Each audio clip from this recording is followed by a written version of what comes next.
For expert insight into all of this, I turn to Perez Hilton. Of course, he is the king of celebrity news with millions of followers on X, on Facebook, on Instagram. He also hosts the Perez Hilton podcast. Thank you so much for being here. I want to go through all of these, so let's go rapid fire, Perez, and start with Diddy.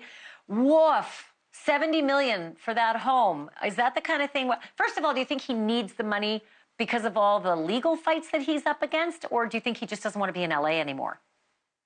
I'm going to let you in on a little secret. Most celebrities that you think are extremely wealthy are, but they're also, the majority of them, not very liquid. And Diddy is having to pay millions of dollars conservatively in legal fees. So yes, he needs the money. And I don't feel sorry for him. He still is living on a very fancy island off of Miami Beach.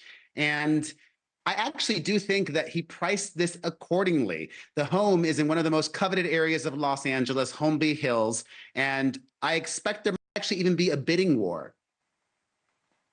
Oh, man, that always blows my mind. When you get up to the 70 million range, I wonder if that's going to be on one of those Bravo TV shows, the bidding war over Diddy's mansion. Okay, but I also want to ask you about the pictures that he's seen whitewater rafting in Wyoming and having a great time.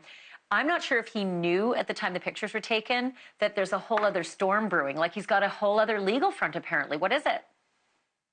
Yeah, Diddy has just been sued yet again by an adult entertainer who has accused him of trafficking, which is one of the things that the feds have been investigating and why they raided his multiple homes earlier this year. She alleges to have evidence that this happened back in the early 2000s. And I expect that what happened with Cassie will happen with this case as well. One of the other reasons why Diddy is trying to get as much liquid cash as possible, because he will probably settle this lawsuit. Okay, let's move on to Justin Timberlake. Maybe it was just bad timing, but it sure doesn't make for a good headline that he wants to buy a bar in Scotland on the heels of the DWI arrest, but then also the partnership that he chose. Why do you think that he chose to sidle up to Tiger Woods in this venture? Well, you know, everywhere celebrity equals money. And when you partner with a celebrity, 2 equals 3. So Tiger Woods and Justin Timberlake in a foreign country is even more valuable than in the United States. And what he's doing right now is going about business as usual. He has not released a statement apologizing for his drunk driving arrest. He has not admitted any fault. In fact, in a recent concert in Boston, Justin Timberlake made a joke about getting arrested for DWI. Okay, I have 30 seconds left, but what is happening with Amanda Bynes? This is breaking my heart every time I see these videos.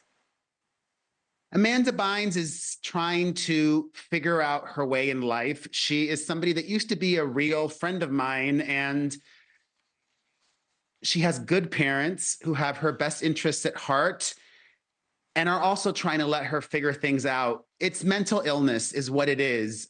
There might be drugs in the equation as well, but the bigger picture is she's not all there. And I worry about who she's surrounded herself with, and I just wish her the best.